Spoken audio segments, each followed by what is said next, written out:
আমার এলাকার পাশে একটা মেয়ের সাথে আমি অবৈধ সম্পর্কে জড়িত আছি। মেয়ের ফ্যামিলি আমার বিষয়ে সব কিছু জানে। আমার বেকারত্বর কারণে মেয়ের ফ্যামিলি আমার সাথে বিয়ে দিতে নারাজ। মেয়ের বাবা এখানে উপস্থিত আছেন।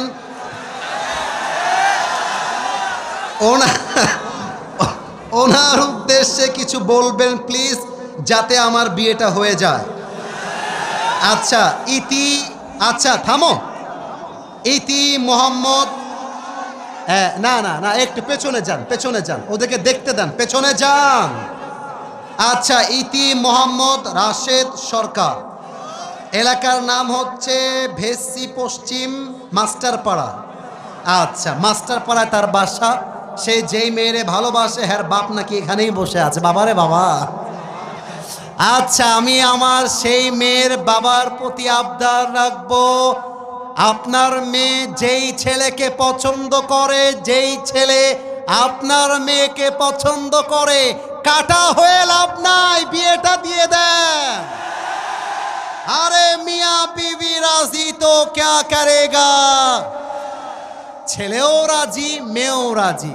অতএব মেয়ের বাবাকে বলতে হবে, জামাই সাহেব, যেহেতু আপনি একজন বেকার ছেলে, আপনার কাছে কামাই টামাই কম, I don't have any objection on it, আমার কোনো অভিযোগ নেই জামাই সাহেব। তবে একটা আবদার রাখবো মেয়ের বাবা হিসেবে, আপনি আমার মেয়েকে বিয়ে করে রেখে দেন।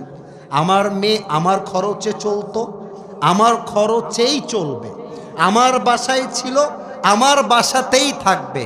তবে আমার মেয়ে আপনার গার্লফ্রেন্ড হয়ে নয়, আপনার বউ হয়ে থাকবে। আর যতদিন পর্যন্ত আপনি সফল না হচ্ছেন, all the responsibilities on me, I'm her father, I will take the responsibilities of my daughter. আমার মেয়েটা দায়িত্ব আমি সামলাবো।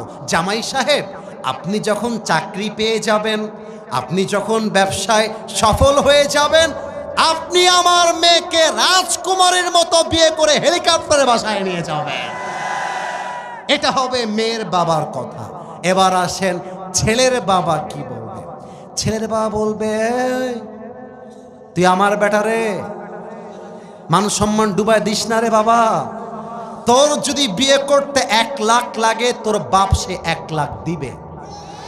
তোর যদি 1.5 লাখ লাগে, তোর বাপ বেঁচে আছে, মরে যায় নয়। এই কথা বাপ বলে না। বাপ বলে, তুই তোর বউকে খাওয়াবি কি রে? তোর ইনকাম নাই, ফকির নেই, তোরে বিয়ে করতে কে বলেছে? এই কথা বলে যুবকটার মন ভেঙে দেয়। এই যুবকটা তার পছন্দের মেয়েকে বিয়ে করতে না পেরে একটা সময় নেশায় জড়িত হয়ে যায়, একটা সময় এই যুবকটা মাদকে জড়িত হয়ে যায়। কিন্তু আমার বিশ্বাস, একজন যুবককে যদি রাইট টাইমে বিয়ে দেওয়া হয়, একজন পুরুষ তার বউয়ের চাপে পড়লে অলস যুবকও কিন্তু প্রতিষ্ঠিত হয়ে যায়। বাসর রাতের 3 দিন পরে যখন বউ বলবে, তোর মতো শালা তোকে বিয়ে করে জীবনটাই বরবাদ আমার, তুই কামাই করিস না, তোর যোগ্যতা নাই। পুরুষ মানুষের self respect is very sensitive. পুরুষ মানুষের ইগো খুবই সেন্সিটিভ। পুরুষ মানুষকে যদি কোনো বউ আঘাত করে কথা বলে, পুরুষ ইতিহাস বদলায় রেখে দেয়। আপনি আপনার ছেলেকে সাপোর্ট দেন। যদি খাওয়ার অভাব হয়, বাপকে বলবা, আব্বা খাওয়া নিয়ে টেনশন নাই, আমি তো 1 প্লেট ভাত খাই, আমার অর্ধেক আমার বউ খাবে, অর্ধেক আমি খাবো। দ্যাট ইজ দ্য সলিউশন যুবক ভাইরা। এবং তোমারও বিয়ে করতে হবে সেই মেয়েকে, যেই মেয়ে তোমার সঙ্গে ডাল ভাত খেয়ে থাকতে পারবে, যেই মেয়ে তোমার সঙ্গে পুরাতন কাপড় পরে ঈদ কাটাতে পারবে। আমি সেই মেয়েকে চাই না যেই মেয়ের ডিমান্ডটা আকাশচুম্বী হয়। আমি সেই মেয়েকে চাই যেই মেয়ে আমাকে পেয়ে সবচেয়ে বেশি খুশি হয়ে যাবে। আল্লাহ যুবকদেরকে হালালভাবে বিয়ে করার তৌফিক দান করুক। পড়েন সবাই আমিন।